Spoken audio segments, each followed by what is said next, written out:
Alrighty guys, welcome back to another LEGO set review from BrickByBrick, and today we have the LEGO Star Wars 75227 Darth Vader bust, containing 327 pieces and retailing for $39.99, where it was first released as a Star Wars Celebration exclusive, and then a week or so later it was available at Target for red card holders only, at the same price, and actually, I guess even slightly cheaper, because as a red card holder, you'd get 5% off. So I think, including tax in my area, this came to like 42 something.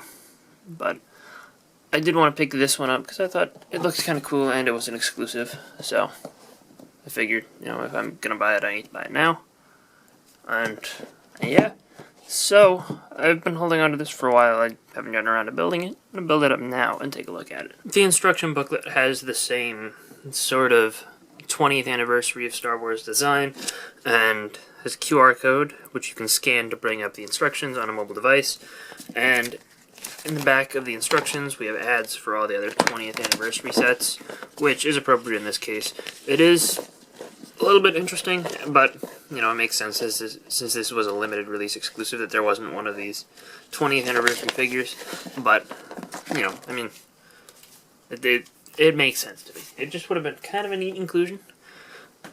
However, the actual bust here is decent looking. At first glance, it really looks like Darth Vader's helmet. I think one of the weaker aspects is size. It's a little bit small, not tiny, but not huge either. This is kind of a random figure choice, obviously, but compared to a minifigure sits right about up to his shoulders.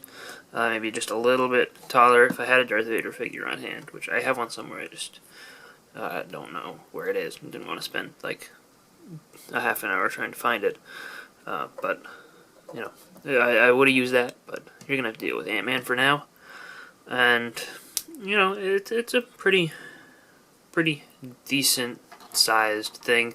However, compared to the box, which the box is just really big, the box image makes this look a lot bigger than it actually is. It's not super deceiving. It's just it's a bit bigger than it suggests. For example, this is one of the studs there. Stud is about, I would say, 1.5 times the size. As a collector's item where the box is the thing that makes this really exclusive, I think that's, perfectly acceptable in this case. The design of the chest I like a lot. I like getting the grays in there. I think that adds a lot to the build. Because, other than that, it is pretty much all black pieces. There's some colorful parts used on the inside, of course, but the exterior appearance, like from the back, it's completely 100% black. And, it's pretty good. Around the sides, these close up pretty well. They're all just clipped in there. Don't have a ton of room to move up and down. The sides can move up and down that much. And really that's just so that you can allow these all to fall on each other perfectly. And kind of make the perfect shape for his helmet there. If you look from certain angles, you can sort of see some tan pieces. It's like hidden in there, and there's really only like one angle where you can see it. It's not too bothersome, but I guess from here you can see a little bit of gray through that corner. But for the most part, they do a really good job of covering up colors, and like those aren't super duper important pieces that are hard to find. Like that's just a 1x6 plate, so you could swap that out if you wanted to. And the design of his face is pretty good. I would have liked to see these in trans red. They don't exist in that color, but like a dark translucent red is what they typically use in real Vader helmets, or Vader helmet like toys or props or whatever nowadays. So it would have been nice to get a little bit of suggestion of trans red in here. You do use a lot of trans red pieces in building the set, but none of them are visible from the outside, I don't think.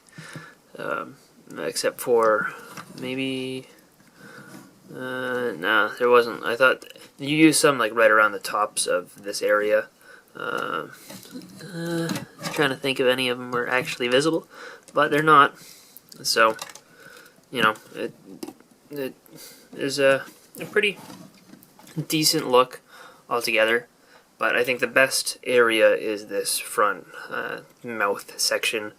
This is a nice use of that part, and these are just folded up to make that triangular shape. And that triangular shape, I think, is the most important section of the model.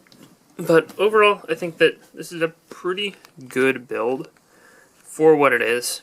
For $40, maybe that's a little pricey, but I can almost justify it with the collectability aspect of it, and with the really nice box design. I don't regret paying that much for it.